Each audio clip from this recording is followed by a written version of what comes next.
বাজেটটো ভাবিছিলো 4 লাখ মান হৈ যাব মানে এতিয়া নমস্কাৰ বন্ধুসকল স্বাগতম জনাইছো অল ইনফো ইন আছামিজ চেনেললৈ অসমৰ জনপ্ৰিয় ইউটিউবাৰ ৰাব্বানী স্বয়মৰ নতুন শৰ্ট ফিল্ম নিবিৰ আৰু তাৰা এই ভিডিঅ'টো বৰ্তমান অসমৰ সোশ্যাল মিডিয়াত বহুতে ভাইৰেল হৈ আছে ভিডিঅ'টোৱে এদিনতে 10 লাখ ভিউজ কমপ্লিট কৰিছে কিন্তু আপুনি জানেনে এই ভিডিঅ'টোৰ নামত ৰাব্বানী স্বয়মে কিমান টকা খৰচ কৰিছে যেটো শুনিলে আপুনি আচৰিত হ'ব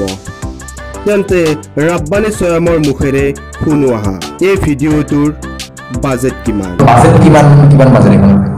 বাজেটটো বহুত মানে হেৰি ইমান মানুহ একেলগে যেতিয়া আমি শুট কৰিবলৈ যাওঁ 20 দিন মান তো গোটেই মানুহ গৈছো এটা বাজেটটো কব পাৰে না কিমান টকাৰ বাজেটটো বাজেটটো ভাবিছিলো 4 লাখ মান হৈ যাব মানে এতিয়া গৈ 6 মান পালে আৰু 6 লাখ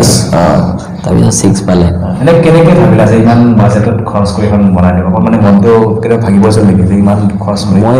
মই মানে ভাবাই নাই ইমান এই চেনেলটো সাবস্ক্ৰাইব কৰিবলৈ নাপাহৰিব ধন্যবাদ।